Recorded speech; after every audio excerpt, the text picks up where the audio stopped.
We're taking a quick scorecard of the Jubilee performance as the term comes to an end next year. We've talked about devolution. Now let's talk about health. At Trevor Mbiji at Citizen TV Kenya use the hashtag Daybreak. That's how you can easily see what you're saying here online. Let's come to health now, Elachi. And what do you think is the performance of the Jubilee government when it comes to health? I think with health, I would say health we have really tried.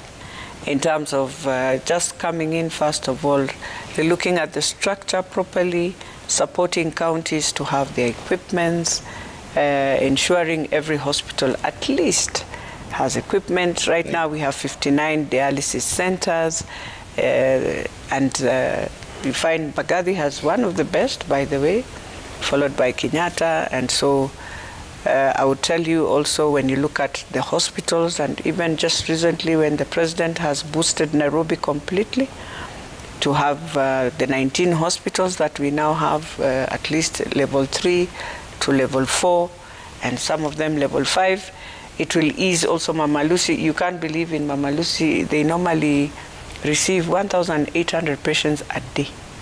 Yeah. So you can imagine the Korokocha one is supposed to now come and release that pressure. It's a fantastic hospital when you look at it. What I will really beg for Nairobi is that people assume that we have Kenyatta and we have KU, but these are national referral hospitals. Yeah. And so what I will ask the president is, let us really build another, among the hospitals we build, let us now equip to have a good level 5 hospital for Nairobi County. Because in terms of health, again, when you look at how they look at it, you find the other day in Mbagathi, when you remember the isolation center, Kenyatta had to take half of it, but it's a county hospital. Yeah. It's not for Kenyatta Hospital. I hear Kenyatta Hospital again wants to take the one for Korokocha and make it a pediatrician. We want to say, no, we need a hospital for the people of Nairobi, because they can't be coming to Kenyatta. Okay. But at the same time, the Mama Linda program, which has been a fantastic program, and in terms of the First Lady also pushing and supporting the programs also for health. Yeah. Then we come, and I want to thank Governor Joho Mombasa, done a fantastic job in health. Governor Angwae in Kisii done a fantastic job in health. Governor Oparanya in Kakamega. Some of the governors really, and in fact Kivuda, they really supported health. Yeah. And you could go to now the counties and feel you can walk into a hospital and find drugs and find doctors who can. I know we've had the push and pull of doctors. Remember their agreements, and at one point that has been the biggest challenge. But at least for the 1 year we've seen everyone quiet and everybody at least working. Okay. Meaning a framework is now coming slowly by slowly on how do you deal with your human resource. Because I remember we were really crying, why can't we, which is something we also need to think. And when we say this, we are not telling the governors, we are now taking the resources. No.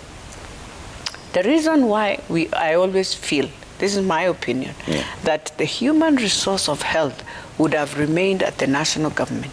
It was for purposes of ensuring you don't have strikes, but also if you need a doctor, and that doctor with the expertise is not in Turkana or is not in Kilifi or in Lamu or wherever, that the best thing is you can. But today, the challenge within the human resource structure of health in counties is that if you want to transfer yourself and maybe your family is in, for example, in Kakamega, that I have to go and negotiate.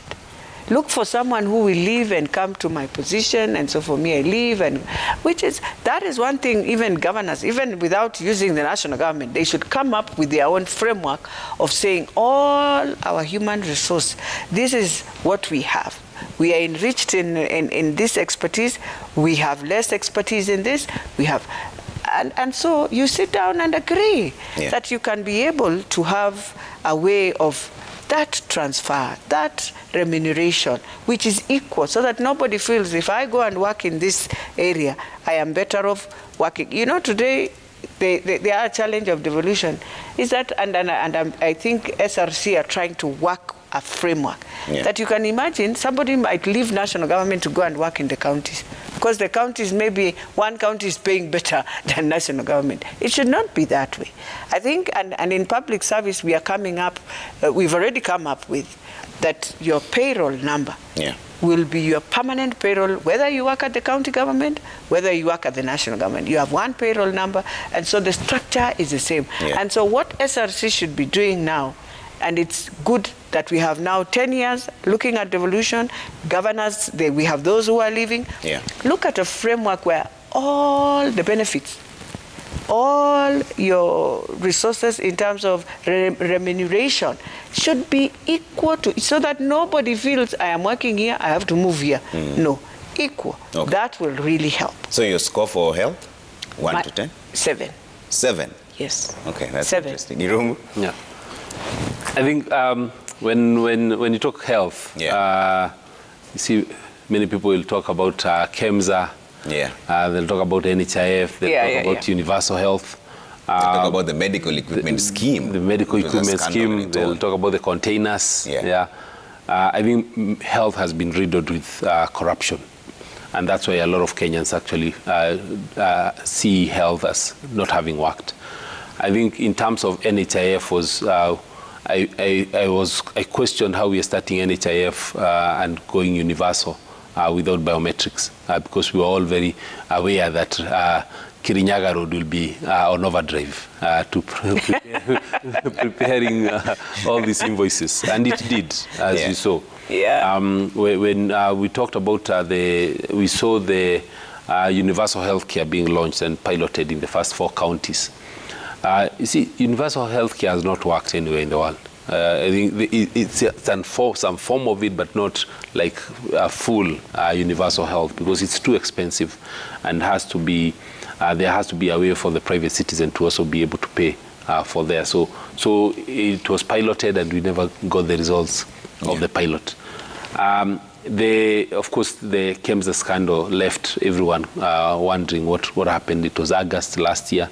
It's over a year later, nothing has been done. So again, but when I think of health, I look at 2 things. One, the handling of the COVID period and the COVID crisis, which personally I feel has been handled well by the government from a health point, not an economic point. In that, even we saw the increase in the capacities in the hospitals, both at the county and the national level. We saw a lot more preparedness than we had expected, and I think we handled the crisis quite well, and I think we are continuing to handle it quite well. So on that, I would laud the government. I feel that health, just like the Honorable CAS has said, health, I feel, is one of those sectors that should not have been devolved, or if they will have been devolved, not permanent, not fully as they did. Because again, while personally I know when I'm governor of Murang'a, I'll handle health very well because of having understood and engaged with the stakeholders. What did you do? How would you do it? You see, the issues of health, as you're saying, issues of capacity, have lacking the proper and adequate medical personnel and motivating them enough for them to, and also being able to even supervise, ensuring that you have medicine and drugs in all these hospitals, and because what happens is really everyone just comes, they get the prescription and told, go buy the medicine, even the Piriton and paracetamol are not there.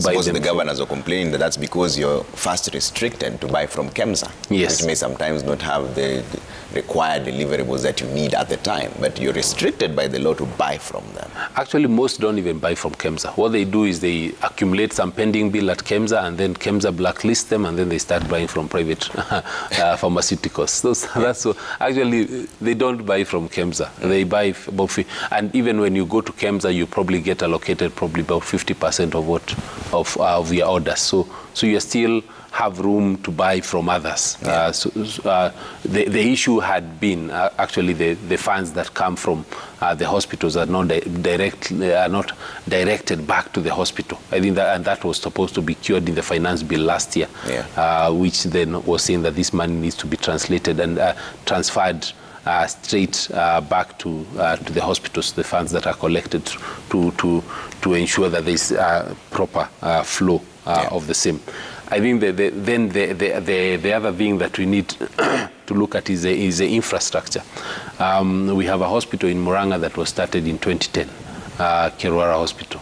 To date, the budget was about 200 million. To date, it's never been completed. I think they've allocated so far 100 million from 2010. Yeah. So then what we've left is we've left everything to the governor's priority. Yet it's actually about the people. When you go to the counties, when I go to the counties, everyone is telling me, oh, can you organize for us a medical camp? We should not be having medical camps. Yeah. And medical camps are just coming in to cure an inefficiency of the county system and of the national health system. So because the whole thing is devolved, yeah, then you find that the national government also gives it a bit of an arm's length in terms of engaging on it. And that's why probably my feeling, I think even then when it was being devolved, and you remember it was the last one to be devolved, and yeah, even up to now, I feel that health should be one that the government, the national government needs to play a bigger role in. Okay. We also need to look at the issues of how the counties can benefit more from the NHIF through capitations in their own administration, and how to get more of this elderly population actually onboarded on the same. And then finally, I think there's a very big role that is supposed to be played by the private sector on health. I look at all these counties, and particularly in central Kenya, NCDs are a big problem.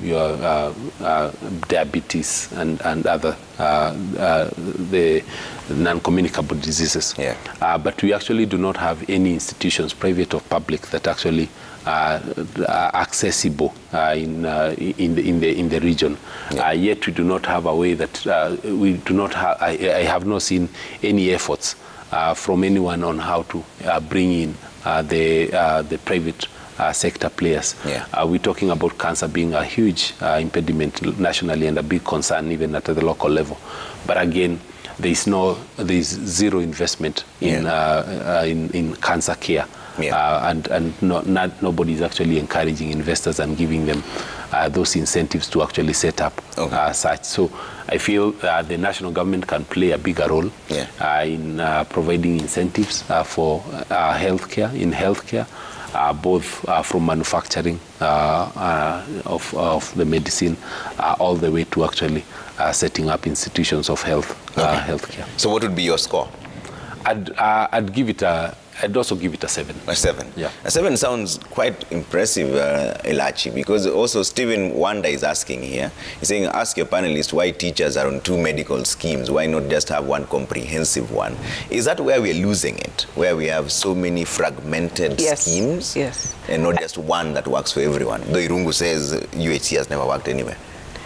Well, you see, one of the things that we have to appreciate, when we say 7, well, when I say 7, I'm looking at also the different aspects within health. I agree with Irungu that indeed, yes. I mean, if there's anything that has clouded the Jubilee government, it's corruption. Yeah. That one I agree. It's not just in health. I think it's in every sector. I think we just retrogressed in every sector until when now the president has come in with different models. First, you can use KDF to do this, just to pull out some of these things. Kenya Power, there we went. I mean, in every sector, by the way, we just went down. It's very unfortunate. That one clouded us. And that's why many people don't look at the good things, but they will look at what happened. Now look at KEMSA. KEMSA has even regional branches. But if you go to their stores in the regional branches, they have nothing. Why? They centralized everything so that it can be eaten at the central place. I'm sorry to tell them that today. And yet you had your regional stores where you would have taken these drugs. Today, when we talk about the challenges that we face, you see, if you open up, and that's a challenge of Kenya, and we need to ask ourselves, why do we have cancer stomach? It's at a very high level. Why? It's because there's something we are taking that is not right. It goes within your system. That's why you'll find yourself with this cancer stomach, which is at a very high rate.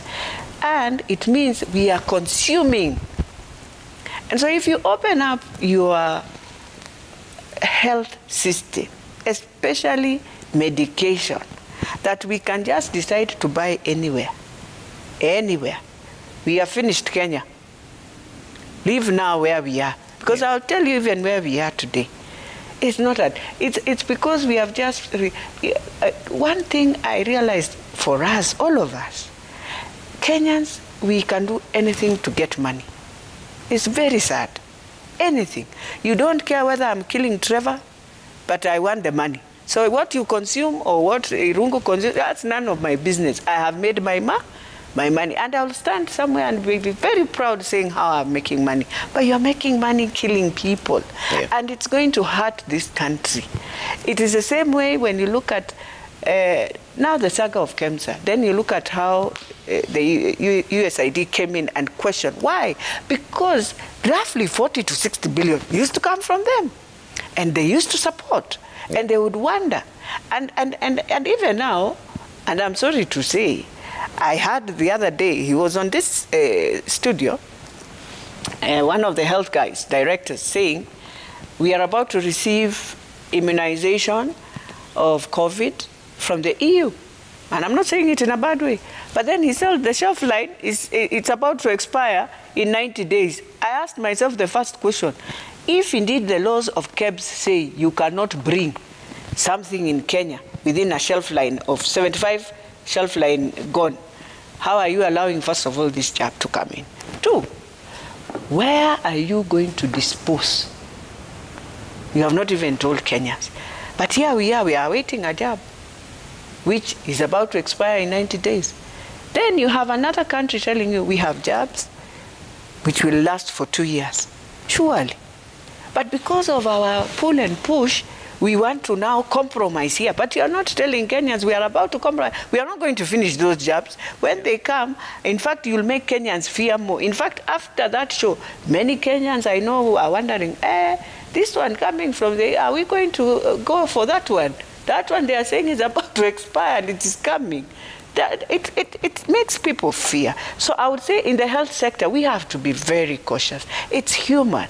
I would tell you today, I am disappointed also with the hospital. I remember Dr. Masakalia is still in hospital. I don't know. You remember you are the ones who brought in those stories. Oh, you have no pay, so you stay in a hospital, the bill continues. He lost his family in COVID, you are still retaining him, even when the courts have said remove. So there are some things, and I will agree, that's why when you ask, why is it the teachers have 2 health covers? For what? Why can't we go with that universal health cover? If it's NHIF, give them that. And you save money, but at the same time, you give people, and then let NHIF work with also the private sector, the private insurers, to become part of that team, so that it does not also bring down NHIF to struggle and wonder, how am I going to handle this? Partner with them, so that they become the ones who are giving that insurance, and you as NHIF, your work is to pay those insuring companies, so that you also don't make people lose jobs. Because the other thing I've realized, and I want to tell government, let us not also make everyone, because there's a system in government right now, oh, we will do this, but you forget there's a web. Yeah.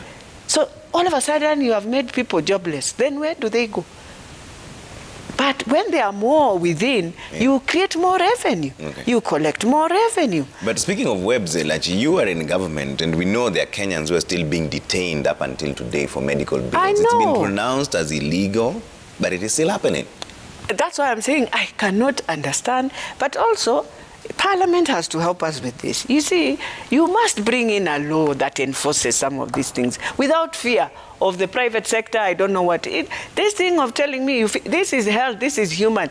Any person coming to our country to deal with health, you have not come into Kenya to benefit on health. In fact, nobody prays to be sick, to go to a hospital. In fact, what government should be doing is prevention for you not to be sick. Put in systems to prevent people from getting that disease.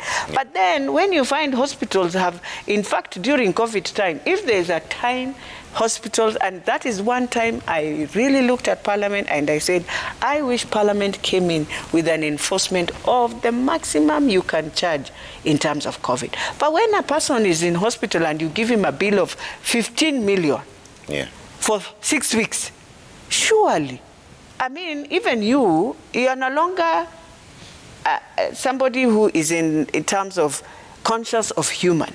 You are now a serious businessman who really, really doesn't. In fact, we thank government for bringing the jabs for free. Tell me if they were being charged today. Kenyans will be running all over, wondering where to head. And so that is why government is there to ensure a framework is put to manage, because people can really take advantage, especially with the health sector. And everyone tells you the money is there. But surely it is time. And I'm hoping as a country, we are going to sit back and reflect in ourselves and ask ourselves, these are our people. We are Kenyans. We would wish to see every Kenyan have an NHIF card, is able to go to any hospital, is treated. But at the same time, the private sector should not take advantage of a Kenyan who you know very well, this is a Kenyan, he has been able to pay up to this maximum. You're about to throw him out with his disease and now leave him to go and die after he has paid you. That is something we have to really come up with a law to stop it. It should not be that way. All right, let's talk about the economy for a bit, Irungu. And you know, in the President's State of the Nation address, he said, and I quote verbatim, in this regard, while most economies in the world shrunk, Kenya's economy grew at 0.3% during the 2020 period, despite the COVID-19 challenge. Although this positive growth was minimal, the second quarter of 2021 registered the most impressive growth ever recorded in our nation's real GDP. Now, there's been a lot of contest of whether these figures were real or not, but in your own assessment, how have we performed, has Jubilee performed over the economy in their tenure? You see, for me, say that nobody eats GDP. So as long as I don't see money in my bank account, as long as I do not see money in my pocket, I don't really care about the numbers. They can be as impressive as 7.2% back in the Kibaki days, or as a shrink, as you've said. I think what we can say is probably that we've been lucky, or over the last 1 year, probably the COVID crisis has not completely disseminated our economy, because one is, of course, Kenya is one of the academics call a complex economy, in that one sector collapsing does not actually lead to the collapse of everything, because it's not one specific sector that we depend on. Initially, we all thought that with the COVID crisis, the tourism coming down and hospitality going away, then our economy will collapse. But luckily, it didn't. We've seen banks have performed exceedingly well, with some recording a growth of even 78%. But I think the key thing I'd want to look at is actually our debt accumulation. I think because I think that's one thing that we don't talk about. We've grown our debt from the time Kibaki left at around 1.7 trillion to currently at about 8.4 trillion, actually almost 8.4 trillion. And whereby about 52% of that debt is actually the external debt. This, even what is most worrying, is not even the debt itself, as in the servicing. 66% of ordinary taxes or collections goes to repayment of debt, meaning that you have no money left for even paying your recurrent. We are paying recurrent against PFM through debt, through public debt. So you're borrowing money to pay a salary, which goes against the spirit of the PFM Act. We have seen the weakening of the shilling, and probably in its own reasons because of the COVID. But we all know that given that we have a stock of debt of about 4 trillion of external debt. For every 1 shilling movement, when you move the dollar from 111 to 112, you add 40 billion of debt in local currency. So since we've moved it from about 111 to 113, 114, it means this year alone we've added over 100 billion of debt through that weakening. I do not feel that we actually have a proper or a coherent public policy on debt consolidation, on fiscal consolidation, or actually bringing down the debt that we have as a country. We continue to engage to put in, to rack up more debt on things that are not necessarily a priority. But you see, because we are very corruption-ridden, and a lot of things we are doing are focused because of our intent of getting big contracts where we make big money for the people in power. Then you find that we are moving more towards consumption rather than in managing the stock of debt that we have. When you look at the economy, the other thing that I would want to talk about on economy is on the pending bills. We have about over 150 billion, almost 200 billion of pending bills, both at the national and the county level. This is money that is being held for private sector, because it's private sector that engages in government. You can imagine what that means. If that money was released back to the economy, over 30% of it is tax money that will go straight back to the taxman. The other money is money that will then go into deployment into the expansion of the economy. And so by government holding on to that money, it's really not clear what the logic behind it is. For us, actually I was saying the biggest economic stimulus package that we should have given was actually payment of pending bills, because that money goes straight to the pocket of Wanjiku and the employers of Wanjiku. Finally, I'm looking at the small businesses. The Kirinyaga Road, Grogon, Gekomba, the others, they've actually, they are almost in total collapse, if not fully. I was meeting with some of them yesterday, and they were telling me about the status of their jobs. Kirinyaga Road, once, which was always every shop you go to, there was goodwill. Now is available with no goodwill, because most of them are closed. That this plight has not attracted the national government to look at how to support it. There was a 2 billion shilling that had been was purported to be released for SMEs and to be disbursed through KCB and others, but I have not had a single person who got any of that money. So I would say that the government has actually neglected the people who actually support the lowest in society, because that's actually, so from on an economy point, I would actually give a 3. A 3. Yeah. Okay. Elijah? You see, the challenge of when you look at GDP is Kenyans at the middle going down will never understand, because it's a macro. You're looking at it in terms of how you're developing your infrastructure and all that. Kenyans right now, and that's why I tell every presidential candidate, don't come to Kenyans and tell them, oh, Uhuru has done everything in terms of infrastructure. In fact, what you can only do is to finalize what he will be leaving. You have to come and deal with reviving the SMEs of this country.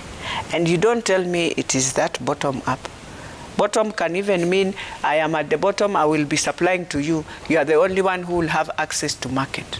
No, it can mean anything. What we want is a president who revives the economy of the people of this country and open markets for them. Let the SMEs be the ones who can, you clear that market, and they can be able to supply, to bring back. As he says, I am so saddened by the issue of Komba, every day being burnt. I mean, today they start, tomorrow they have no market. Then you come again, you find our SMEs in Nyamakema. They have talked, they have said every issue. And still, I would be very sad to say it has been something that we have not picked and grasped.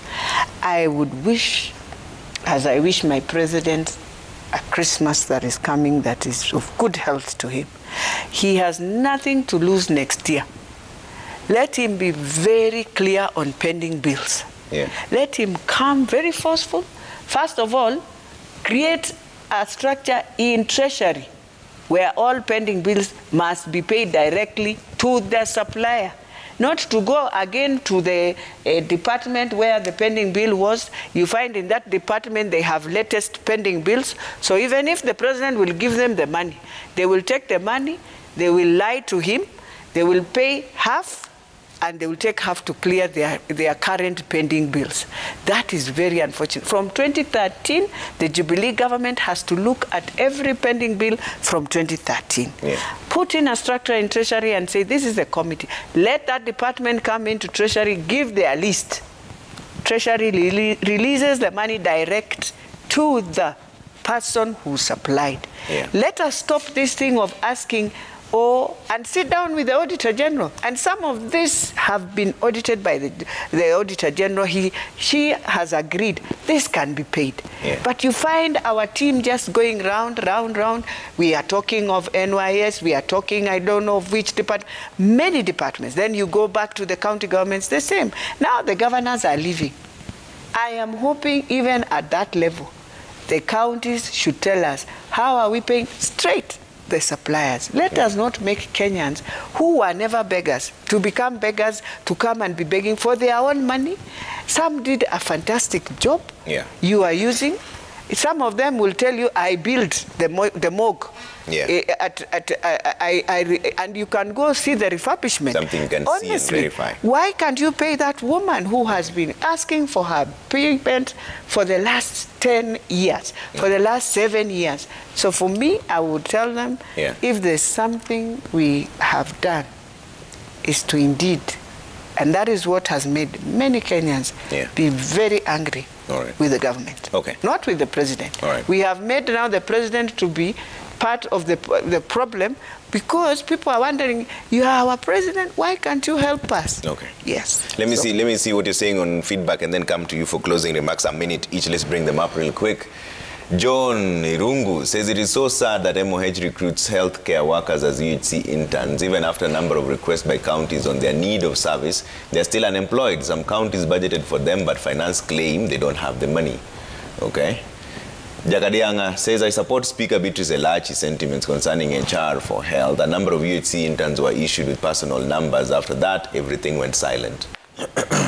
Chaluwood Rosie says the Jubilee government has really tried in the healthcare services, especially in Nairobi. Some governors, with the support of the central government, have really tried in putting health facilities in their counties. The only challenge has been paying the healthcare workers. Arisa Rogers says, in general, Jubilee administration has an average score. Only the 2022 politics is here to criticize the government and make Kenyans forget the good work. Okelo Molimu says devolution has turned out to be a double-edged sword. Whereas there are success stories in places like Makueni, other devolved units have nothing to show for the last 9 years other than HE tag and non-stop corruption. Engineer Lazaro says President Kenyatta has really tried. We can see ultra-modern medical equipment, modern superhighways and schools. Problem is only corruption and an unaccountable number of grand projects without approval from economic experts. All right. Irungu, closing remarks on this. A minute. I cannot close without talking about agriculture and youth. I feel on the youth side, I think government could have done more on youth unemployment. I've not seen, because the big four agenda on manufacturing was actually to address the issues of unemployment, and really this was not done. There were a lot of promises that were given to the young people on internships, on job creation, but 65% of the youth employable were actually without jobs. The second is on agriculture. I feel personally that the government has done a good job on agriculture. Personally, I have been involved in the fight for tea and coffee farmers, and also on the dairy farmers. And the president himself has actually shown his hand on the tea issues. He came in, he supported the tea bill. He came and signed it to be a Tea Act. Of course, there were lots of middlemen, corrupt individuals and cartels that had made that sector to be their own play. Yet it actually supports over 5 million individuals on the tea side, and about 5 million on the coffee side. We have seen the prices of tea in Mombasa auction rise from about $2.2 per kilogram in June to about $3.6 per kilogram now, which is about 70% increase, and is still increasing. So I would say that we've always talked about agriculture being the mainstay of our economy, with 67% of people being employed in that sector. So I think for me, I would laud the government on the role that they have played, and I hope that going into the next 6 to 8 months that are left in the current administration, that the government can actually work on the passing of the coffee bill, which is still in Parliament and Senate, because one of the senators has decided to be cheeky and come up with his own bill, and also look at all these other crops. The cost of feed is too high, cost of inputs is too high, agriculture returns are dwindling for the farmers, even in all the other, in the sugarcane sector and all these others. So I think the government needs to play a bigger role on that. And in closing, I think one thing that the president needs to look at over those 9 months that are left, 8 months that are left, is really how to deal with corruption, and how to deal with all these other ills that have bedeviled the society and have made it impossible for anyone who's not connected to make any money in this country. All right. Melachi, closing remarks, very brief. First, I think I just want to thank the president, but also to thank C.S. Munya, to thank C.S. Mutahi. Some of them, I think leadership is just your office. To thank my C.S. Kobia. I think for them, they've been very firm. You push your agenda to the end.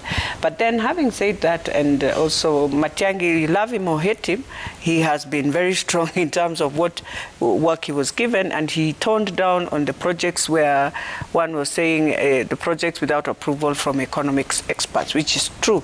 But I think he toned down, and we were able now to see things move. We want to thank the KDF. I know they're the ones even doing Uhuru Park since 1985. When they did the last renovation, they are the ones again doing that renovation, and we are hoping by April we will see an Uhuru Park that is different. But then, having said that, I think going forward, we need to now just agree as Jubilee. There are a few things that we must do and do them right, and we must support the president in achieving them. One is ensuring now people can start now feeling that, yes, we have done all this, but how does it trickle down for Mwananchi to feel this is what I am getting from the Jubilee, this is what I have achieved from Jubilee government, from the challenges I have faced, from school, from COVID that we have right now, and post-COVID. How are we moving into that without, again, Mwananchi looking at the country? It's now opening up, but I know COVID is also coming in again, and I just want to tell Kenyans, don't lose your guard. Make sure you stay safe. It's there, it's still there. But then the most important thing the president has in 2022 is, first, he has one legacy, yes, unite Kenyans. But the second one, Kenyans now must feel him. Kenyans must feel that they have been brought back. Their lives are coming back depending on how he will pay these pending bills. How a framework will be put in place for every Kenyan to never blame Jubilee of taking him to an auction, taking him to a Shylock, taking him, I don't know, to